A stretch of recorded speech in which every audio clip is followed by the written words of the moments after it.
She stared out the window, trying not to cry again. Her eyes were tired, her heart even more. Everything around her felt heavy, like the weight of sadness just wouldn't leave her chest. She had left the city that morning, trying to escape. Memories that hurt too much. She didn't know where she was going, only that she needed to go. Somewhere. Anywhere but there. She sat on the old train seat, legs pulled close, hugging herself. The weather outside was turning worse.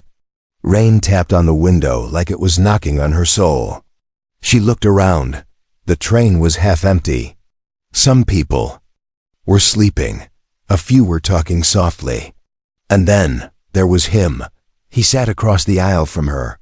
Quiet, calm, holding a cup of tea with both hands like he was warming himself from the inside. He looked her way only once, just for a second. Not in a bad way, just gentle. Like he understood that sometimes people don't want to talk, they just want silence. That kind of man. She turned her face back to the window. But her body was tired. Her eyes slowly started to close. Her head dropped a little. Then she straightened again, trying to stay awake. But it wasn't working.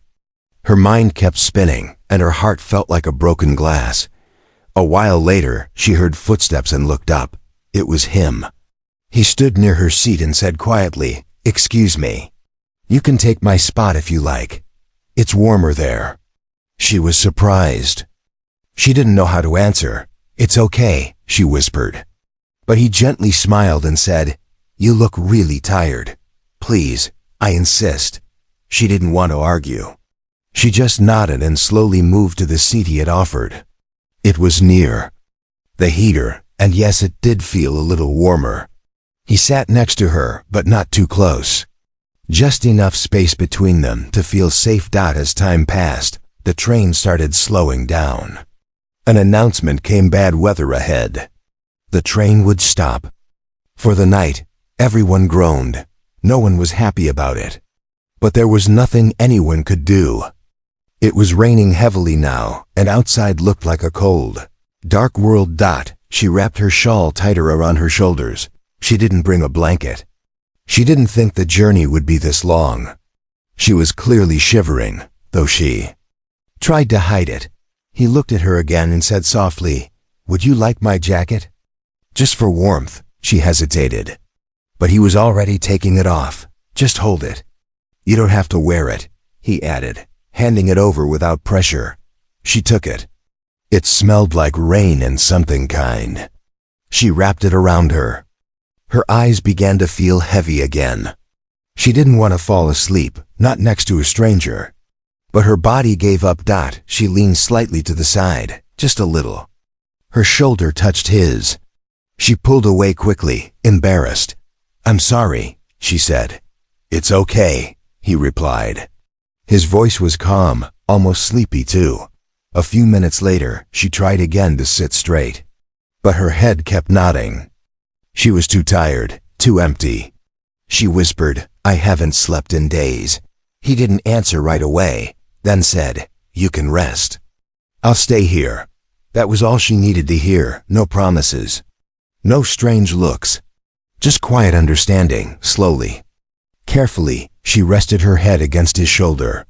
He didn't move. He didn't make it awkward. He just sat still, like a warm rock beside a tired bird. And in that strange, unexpected place inside a train, stopped in the middle of nowhere, she finally slept. She didn't dream that night. But for the first time in weeks, her heart stopped racing. Her hands stopped shaking. She felt like a small piece of peace had been handed to her when she needed it most. And he didn't move the whole night. He let her rest. She didn't even know his name. But somehow her soul felt like it already did. She didn't open her eyes right away. But she could feel something. Warm, still, safe. Her cheek rested softly against his shoulder. His shoulder. She didn't panic. For once, she didn't feel the urge to run. She just lay there, still half asleep, letting the moment hold her. Her heart, for the first time in months, felt quiet. Slowly, her eyes opened. Morning light peeked through the train. Windows. It was soft, golden. The kind that doesn't scream "wake up," but whispers, "You're okay now." She looked up. He was still sitting there, not moving. His eyes were closed, but his breathing told her he was awake. Maybe he had been awake for a while. Maybe he didn't want to disturb her. Carefully she sat up. "I'm sorry," she whispered. He opened his eyes and gave a small smile. "Don't be," he said. "You needed rest." She hugged his jacket around herself. "Did you sleep?" she asked. "Not really," he replied.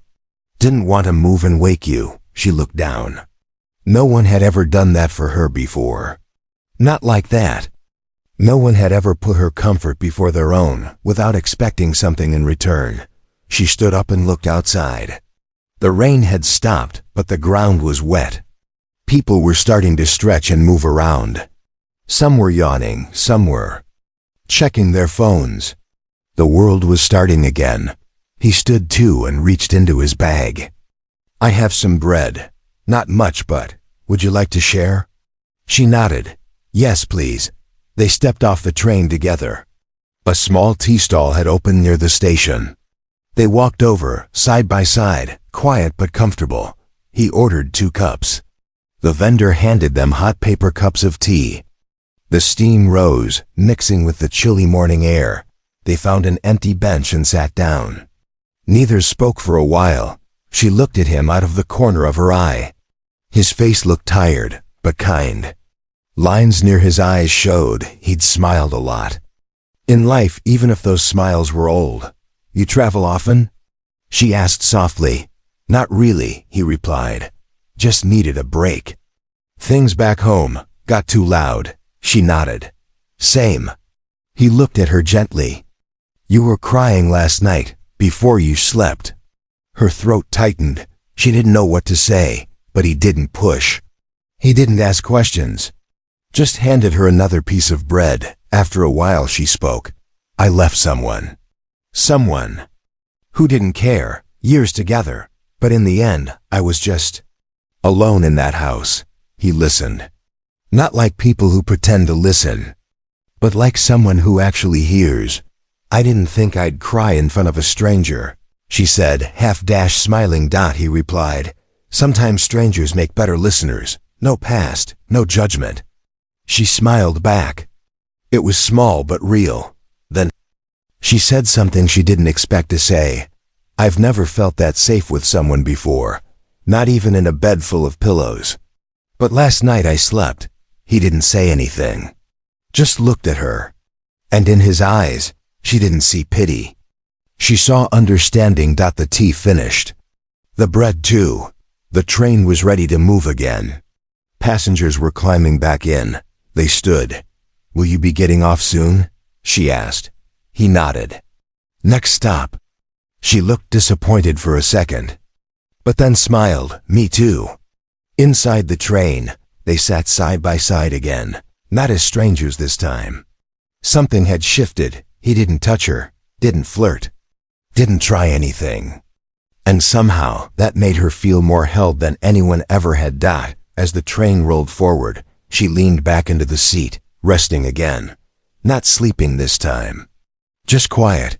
He looked out the window, sipping the last of his tea. And she, watching him quietly, whispered something to herself. "My husband." She didn't mean it literally. Not yet. But in her heart, something had taken root. Something gentle. Something warm. She didn't know if they'd meet again after this ride. But deep inside, she already felt something she hadn't felt in a long time. Hope. And that was enough for now. The train slowed down at the next stop. People around them stood up, grabbing their bags, preparing to leave. She looked outside and saw the small station sign. It was the end of the line for both of them. He stood first, reached for his bag, then looked at her. She slowly got up too. Jacket still wrapped around her. They stepped off the train together, side by side again. The air outside was fresh after the rain. The streets were wet, shining under the soft morning sun. She didn't know what to say. She didn't want to sound too eager or too quiet. He broke the silence. "This is where we part, I guess." She nodded slowly. Her hands tightened around the strap of her bag. "It was nice meeting you," he added with a soft smile. "You too," she whispered, and for a second, her voice almost broke. She waited. Maybe he would ask for her number. Maybe he wouldn't. But he didn't. He gave a polite nod, then slowly turned and walked away, heading toward a taxi stand. She stood still for a moment. Her heart hurt more than she expected. They barely knew each other. One night, one quiet morning, that was all. But still, something inside her didn't want to let go. She walked in the opposite direction, slowly, still holding his jacket. She could have called out to him. Could have said, "Wait." But she didn't single quotes t. She just walked. The next few days passed slowly. She was back at her friend's apartment, where she was staying for a while. Life moved on. People around her kept talking about work, rent, groceries. Normal things, but her thoughts kept going back to that train. That moment, his voice, his calmness. She held on to his jacket. She didn't wear it, just kept it folded neatly beside her bed. It smelled faintly of him, rain, warmth, and something she couldn't name. Every night she stared at the ceiling, wondering what he was doing, where he lived, whether he remembered her too, or if she had already become just a kind memory in his busy life. Then one morning, she had to go out to help her friend move into a new apartment. They loaded boxes into the car, drove to the other side of town, and parked near a small grocery store. She walked in to buy water bottles, and there he was, standing by the counter, holding a packet of rice. She froze. He looked up. Their eyes met. For a second, both stood still. Then he smiled, the same soft smile she remembered. "I was wondering," he said, walking up to her, "if I'd ever see you again." She laughed nervously. "I thought I'd imagined you." "No," he said, "I'm real, and you still have my jacket." She laughed again. "Yes, I couldn't give it away. I wasn't ready to forget that night." "Neither was I," he said quietly. "I've been hoping for this moment." She nodded. Her heart was beating fast. She didn't know what this meant, but she knew it meant something. They stepped outside together, talked like old friends.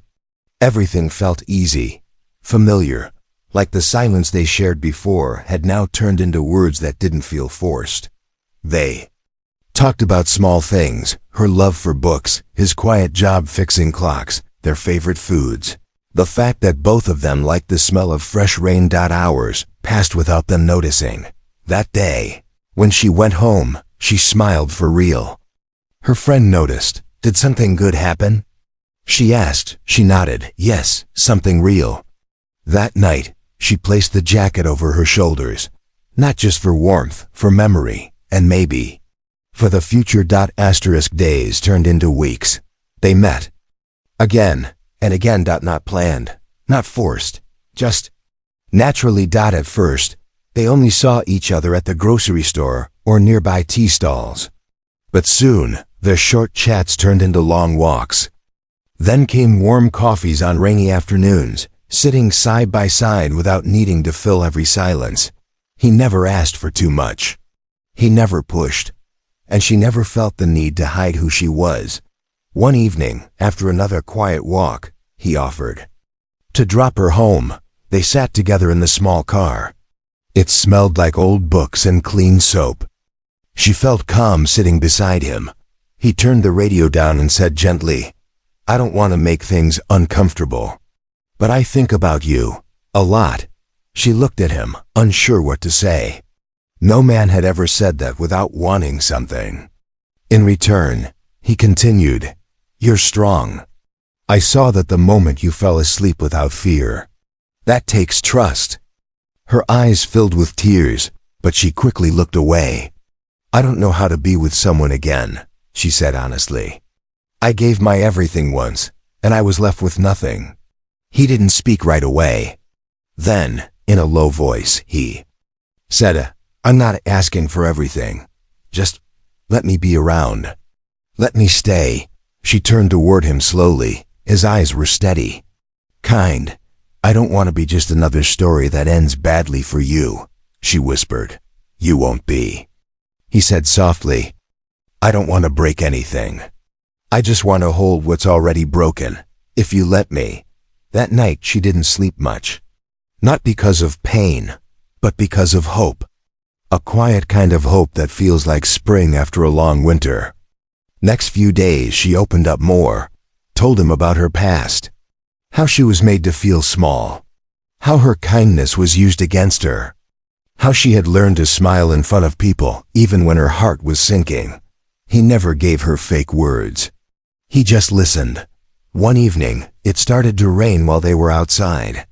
She started to run, but he grabbed her hand. "Let it rain," he said, laughing. "You won't melt." She stood still. Then laughed too. They walked in the rain like kids. No umbrellas. No care in the world. Just two souls finally letting go of the past for a few precious minutes. Soaked, they sat under a small shed, catching their breath. She looked at him, wet hair, laughing eyes, and asked, "Why are you doing all this?" He didn't answer. Right away. Then he said, "Because you make the quiet parts of life feel full. You make tea taste better. You make old songs sound new." She blushed, looking down. "You don't need to rush into anything," he said. "But if one day you feel like calling someone home, I'd like to be that person." Her heart beat faster. She didn't answer. She didn't need to. Her eyes said everything. Later that night, lying in bed, she smiled to herself that no one had said the word husband. Not yet, but her heart whispered it softly every time she thought of him. And now, when she wrapped herself in the jacket he once gave her, it didn't feel borrowed. It felt like hers. Months passed. Their bond grew slowly, like a flower that opens one petal at a time. No pressure, no big promises. Just steady care, day after day. He became part of her world, not because he asked to be, but because she couldn't imagine her days without him anymore. He was there when she needed to talk. He was quiet when she needed space. And he never once made her feel like a burden. She didn't realize it at first, but she had started healing. Her laughter came easier now. Her eyes didn't carry the same weight. Even her friends noticed. One of them whispered to her one day, "You're glowing again." She smiled but didn't say anything. One Saturday morning, they sat on a park bench, watching children fly kites. The wind played with her hair, and he reached out to tuck a strand behind her ear. She looked at him and said softly, "You know, I never believed in starting over." "I didn't either," he replied, "until you." She looked down at her hands, twisting her fingers nervously. Then she said it, "I'm scared, but I want more." He didn't say a word, just held her hand gently and squeezed it once, enough to say, "I'm here." And that was all she needed. A few weeks later, they stood in front of a small gathering of close friends and family. It wasn't a grand wedding. No big lights, no music, no expensive dresses. Just peace. She wore a simple dress. He wore his cleanest shirt. They didn't have rings that cost a fortune, but they exchanged looks that said everything words couldn't when the person leading the ceremony asked, "Do you take him as your husband?" She smiled and answered clearly, "I already did." The morning I woke up in his arms, everyone smiled. A few people wiped away tears, but he just looked at her like she was his entire world. After the ceremony, they sat down under the same sky where they once watched kites fly. "You really called me your husband that morning?" he asked, laughing softly. She nodded, not out loud, just in my heart. He smiled and leaned closer. I heard it anyway. That night, she lay in his arms again, just like that night on the train. But this time, she wasn't broken. She wasn't running. She wasn't afraid. This time she was home,